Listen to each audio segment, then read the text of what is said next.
So let me ask you a question. What was that first deal like? How did you actually get into the game?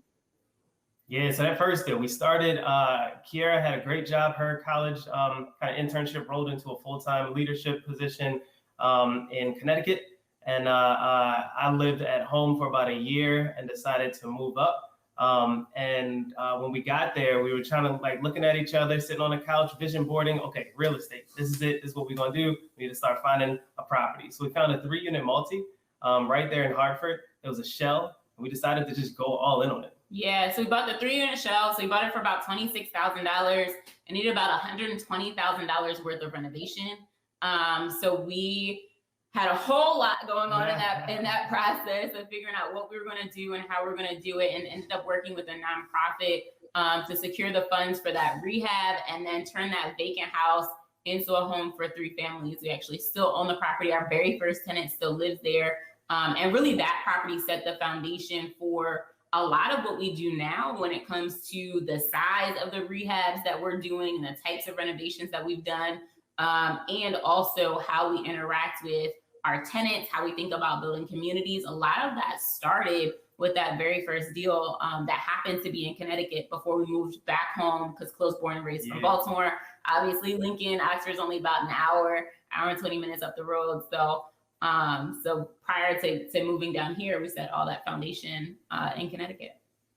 Okay, interesting. So a couple things can come from that. One of the things that I find most amazing about you guys is how you do everything together, right? And that's powerful. So I have to ask a question about that with you guys. Like, how has it helped you finding a partner that you can just build with? Yeah, it helps a lot. So I mean, there's no question about it, especially when that partnership is aligned, it's mission aligned. It's aligned kind of at the core values. So for us, everybody's got 24 hours in a day, right? For us, because it's a partnership, we have 48.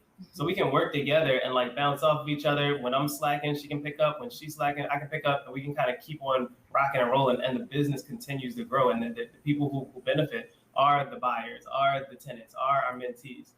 Because we constantly work at it. Yeah, and starting off too, we were very intentional about our conversation. So when we were doing kind of vision boarding and mapping out what this whole thing was going to look like us together, we went about that our marriage was almost negotiated. I don't want to say it that way, but that sounds kind of crazy, but very intentional. But marriage is a business. Right? Marriage is a business. And so we're able to balance our purpose and our mission and our vision together with all the lovey-dovey cute stuff. Yeah, we can be the cute couple and all that good stuff. So that's cool too. But we're very intentional about what we do and how we do it, which is why I think we work really well together business-wise, and why we're kind of pulled together personally in order to kind of hit this purpose as a unit together. But it is dope to be able to work with your spouse and your partner when you're yoked in that way. Yep.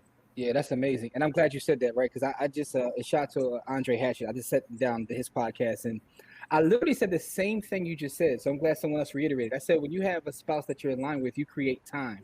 And I'm so glad you said that, because I agree with that 1,000%. Because even if you guys talking about vision boarding together, that's amazing. I'm about to get off this call and go vision board with my wife, just because I got inspired by you guys. It's such a dope process. We even had our daughter do it at some point too. She was doing a vision board as well. It's really great to give yourself that time to have imagination and be able to visualize, put that into paper, and then articulate it. Really be able to say it out loud and watch those things happen. That vision board we did at 21 years old, we watched that stuff happen over the last, couple decade or so. Watch that come to be.